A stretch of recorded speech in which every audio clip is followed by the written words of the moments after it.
The Kansas City Star reports that Disney's beloved song Kiss the Girl from The Little Mermaid, you remember this one, we have a little bit of it, may have become the latest casualty of, no, that's not it, of changing social standards in the Me Too era. This song is a classic. Everybody knows it. Everybody loves it.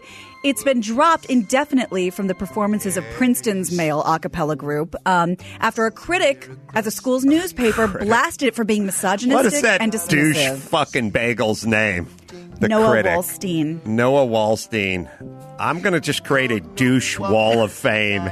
And it's the people that cave to them are horrible. But after somebody points out, by the way, do we not realize there's just pussy douchebags in the world? Like, that perhaps they can come report things to you, and then you can go, thank you, pussy douchebag. Put that in the outbox in the trash. Go back to your fucking cubicle and wait to die.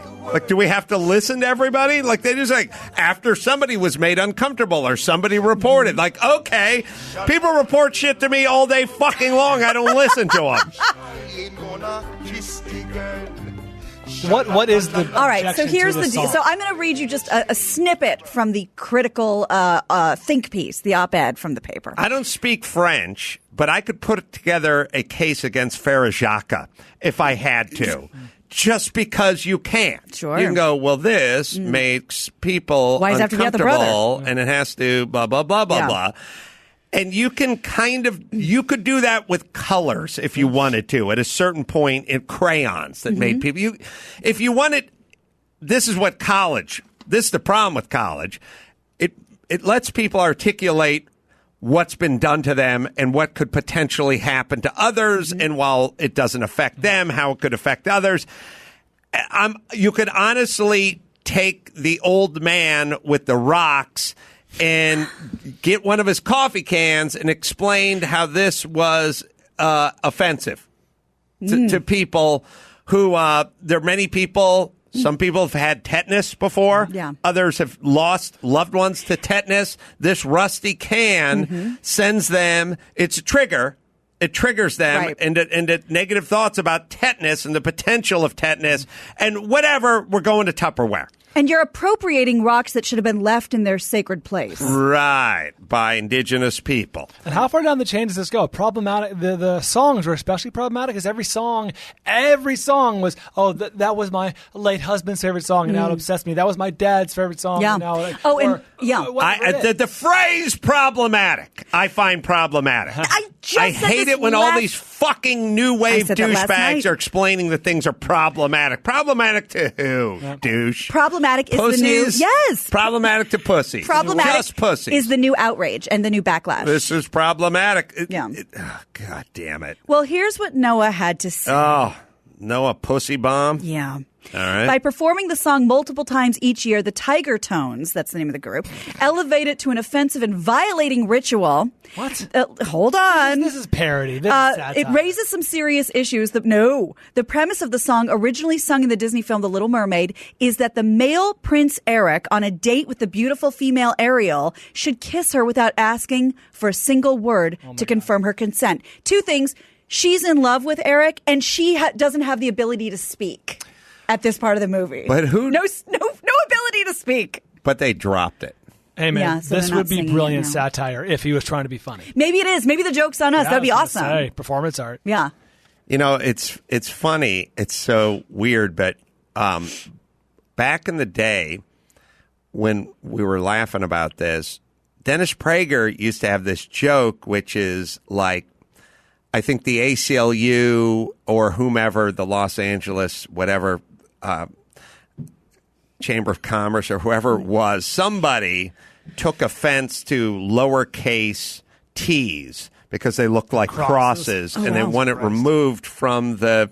Wow. They wanted the lowercase t removed from the Los Angeles, whatever, city council, whatever. And that was an example of some place that this would go to one day in a million years. It was an extreme, like you said, like slippery slope. It's absurdity, like an absurdity. We're getting there. Yep. Yeah, we're getting very close to there. Yeah. I cannot express in strong enough words that turning young weaponized douchebags into traffic cops is a horrible idea. 19-year-olds don't know shit, or Shinola, or whatever this Noah asshole's name, however old he is. Not only he is not even a normal 19-year-old. Normal 19-year-olds used to fight in world wars. This guy's a weaponized, pussinized pile of shit who grew up in a snow globe. So this guy's totally fucking worthless. And we shouldn't listen. Just don't listen to him. Tell him to go find a fucking safe space, get into a fetal position, see if he can blow himself. For sure. Sorry. Yeah. Noah Waldstein's actually a girl. Man. Yeah, Noah. That's tough. So she wrote that in the Princeton. Problematic. Better yet. All right, so she's going to sail through life happier than Dick Van Dyke, or she's going to be fucking miserable coos her entire life. And whoever is raising her is not doing a good job, because she shall be miserable her entire life. She said in a phone interview that while she had personally never been called up for the kiss, she had seen the performance multiple times and it made her and others uncomfortable. Uncomfortable. Well, that is problematic. If nut jobs are uncomfortable, that's problematic. Nice job, Noah's parents. You fucking hit it out of the ballpark. And what is she, 19? She's going to live to 87? We can enjoy being annoyed by her for another 60-some-odd years? I'm sure she'll be celebrated for this by certain groups. Jesus fucking Christ. Please get hold of your own fucking kids, would you, people, and tell them to knock it the fuck off. If my daughter ever does this shit, I'm fucking going to weld her into a 55-gallon drum and push it off a pier. Jesus. Well, there'll be air in there. Yeah, you're not cruel. 55-gallon drums float. I didn't say it was like filled with She's 12. manure like or anything. A studio apartment. She'll be fine. Spacious. Okay. That's right. By the Come way, on, parents, get hold of your shitty kids. someone may have suggested this. It might have popped in my mind. I don't remember where it came from. But another Christmas song that I'm surprised isn't on the chopping block. Oh, they're all potentially on the chopping block. Some might say it's a little bit of a stretch, but I don't think so. It's in the title. I Saw Mommy Kissing Santa Claus. It's very racy. Question about that. It's inappropriate for a child to see that. Question about that. Yeah. I always wondered this, and as an adult, I'm sad to say I came across an alternate theory.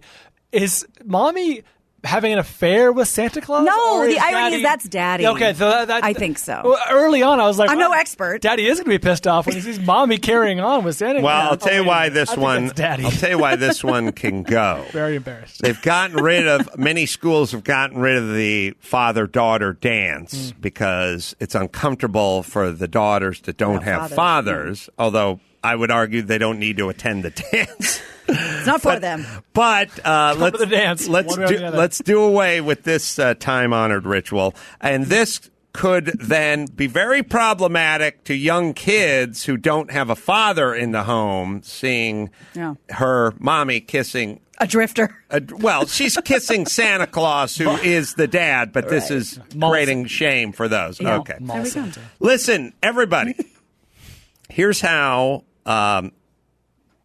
you solve problems, and here's how you don't have victims for kids, and how you have non-rapists for sons and daughters who understand how to navigate and negotiate the world.